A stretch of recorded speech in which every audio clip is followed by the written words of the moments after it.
This video is sponsored by Squarespace. Take a trip with me down the rabbit hole and let's go ahead and turn into Alice from Alice Madness Returns. Now, if you watch my playthrough of this game, you'll know that Alice has many costumes, and I absolutely love all of her costume changes throughout the game.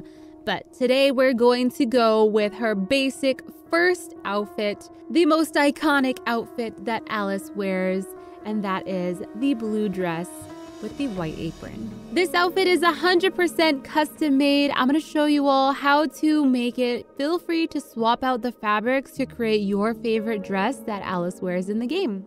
For the makeup, start off with a clean and fresh face.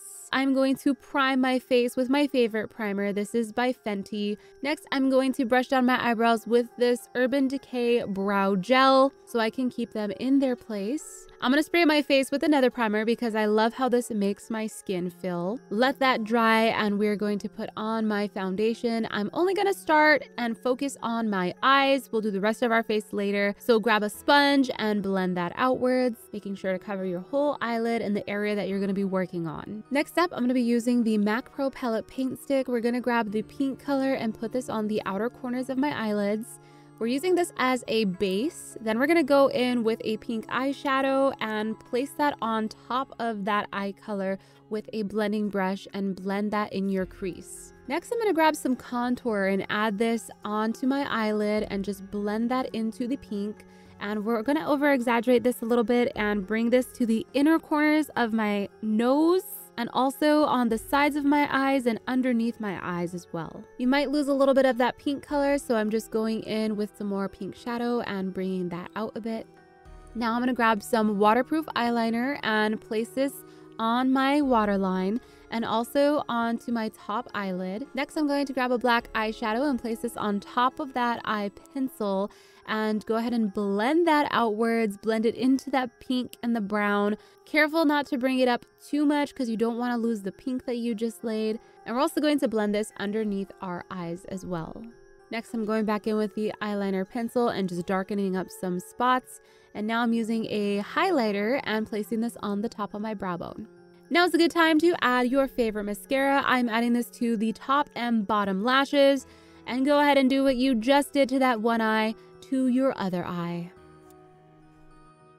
Now I'm going to use a concealer and we're going to add this onto my cheekbones, on the bridge of my nose, and also on my chin, and just use a sponge to blend that outwards. I'm trying to brighten up my eyes a little bit. Now I'm going to go in with my foundation and use this all over my face. Then I'm going back in with that highlighter and placing it on my nose, on my cheekbones, on the top of my lip. And then I'm going in with a darker color to contour my nose, underneath my mouth, and a little bit on my cheekbones to make them more defined. For the lips, I'm just using a pink color and using my finger to kind of blend that outwards.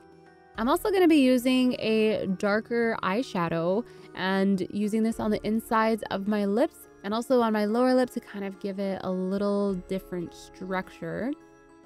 And then I'm just placing a sparkly eyeshadow on top of that. Now I'm just opening up my lips by adding the darker color on the corners of my lips. Now I'm going to fill in my eyebrows with some pomade. This is my favorite one by Anastasia Beverly Hills. And I'm going to set my makeup with my powder and also add on my eyelashes. Now that our makeup's done, it's time for me to straighten my hair. And now you are ready to get in costume. And we're going to go over the full costume right after a word from our sponsor, Squarespace.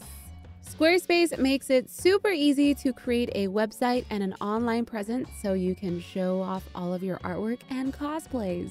You can get started with a best-in-class website template to fit your needs and customize your website. And you can also optimize your site and workflow by connecting all of your social media accounts. Squarespace makes it really easy to embed videos from third-party hosts onto your website, which is perfect for me to share all of my cosplay tutorials in one convenient spot. So if you've been thinking about creating a website, now is the perfect time. Head over to squarespace.com for a free trial. And when you're ready to launch your website, go to squarespace.com/cupquake to save 10% off of your first purchase of a website or domain using the code CUPQUAKE. Now let's get into the DIY portion of the video. For the dress, I'm going to be following the Simplicity pattern S9006 and I'm following A. I'm using this blue cotton fabric along with a blue thread and an invisible zipper. Cut out all of your pieces and follow the instructions to sew the dress.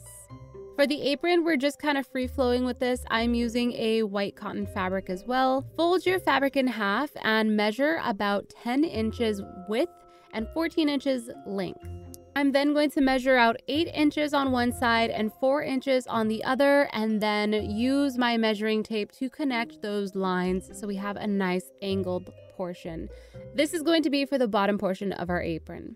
Next, for the top portion of the apron, we're using the same technique, but we are making it a little bit smaller. I measured out 7 inches on one side and 4 inches on the other so that it matches up. Create that angled line and cut that out. Set those pieces aside. For the ties of the apron, I folded the fabric in half again and I am measuring out 3 inches in width. When I get about 10 inches down, I am going to increase it a little bit. So I am measuring about 7 inches because the bottom of the apron ties get wider the lower they get. So cut out 2 pieces of this and set those aside. Next, grab your apron piece and fold in the edges. You're going to sew along 3 of the edges and do the same thing for both pieces.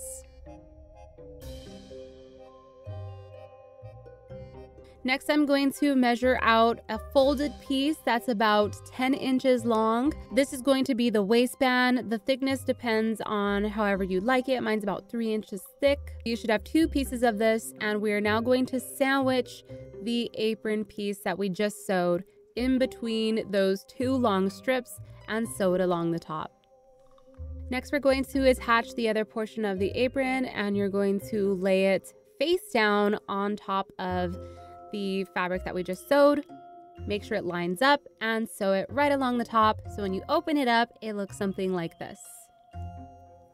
Before doing this, you might have to measure the length of your dress and your body because everyone's apron will be different. Take that to the iron it down, and then flip the pieces underneath to hide them and sew right along the top here.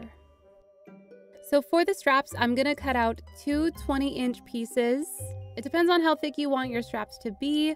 Once you sew it all the way across, fold it inside out, and you should have 2 strips that look like this.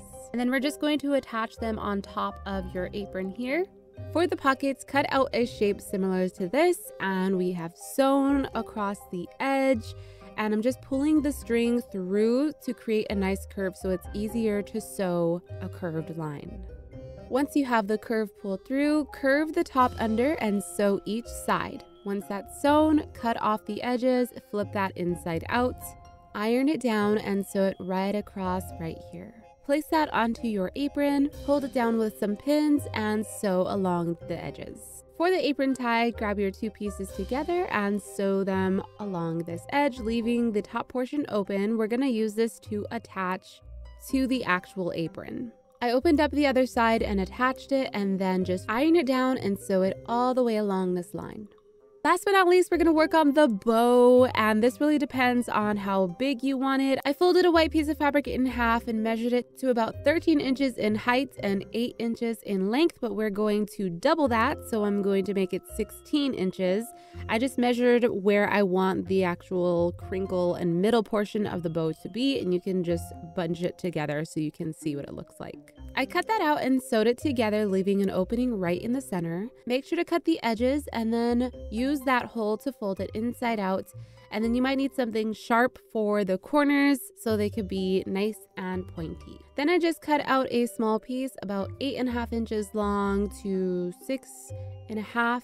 And we are going to sew this along the top all the way down.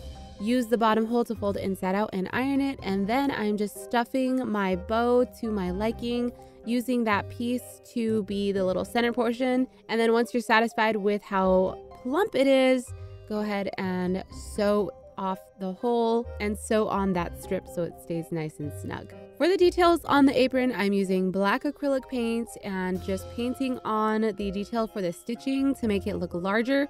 I'm doing this all along the edge and on the pockets.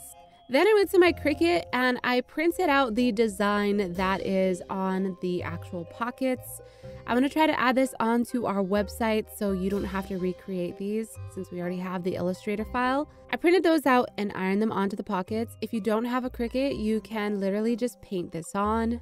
Once we have that done, I tried on the apron for the final time and I'm making some height adjustments on the strap. And I marked where the actual tie meets the back of the apron, marked that with a pin, and I'm going to add clips on here so that the back of the apron clips onto the tie. So for the actual bow to attach it, you're literally just going to tie it into your apron. The final step for the bow is to find a skull, and I'm just using a hot glue gun to attach this to the bow. And for the actual blood on the apron, I'm just grabbing some watered down acrylic paint onto a brush and just splatting it on. It was kind of scary to do, but just trust the process. And then I'm just blotting down in like specific areas where I want it to be. And this next step is completely optional. I wanted to add a little bit of bling to the blood, so I got some red rhinestones and attached them with some E6000. For the necklace, I wanted to bring my 3D printer into use. I designed this little horseshoe, brought it into Cinema 4D, added a hole for the necklace, and then just let the printer print it out. How crazy is that? It's the first time I've ever used a 3D printer for a costume, so pretty excited about that. Once it was done, I just spray painted it with some metallic spray paint. The metallic didn't really show through, but that's okay. And then I put a jump ring in the hole and attached a chain to make it a necklace. For this costume, you will need some black and white striped tights, a petticoat, the dress that we worked on, showed you guys how to do it. Also, you're going to need the apron that we worked on. I hope it came out good. Of course, your bow, the horseshoe necklace, and some boots. These are from Demonia. And to really seal the deal, you're gonna need a Vorpal blade. And I purchased this online. I'll put a link in the description where I got it. When I tell you guys that I am shooketh at how this look came out, I am so proud of how good this came out. Mama Quake and I did a really great job, and I think this is probably my favorite cosplay to this day. I really do love it. It is super comfortable, and I am so tempted to create another look in a different dress. So let me know if you guys want to see that. I hope you guys enjoyed this video and found it helpful. If you did, please let me know, leave a like. Check out some more of my cosplays right here. And if you made it this far in the video, let me see some knife emojis in the comment section. I hope you guys have a great day. Thank you all so much for watching. I love you, and I will see you all later.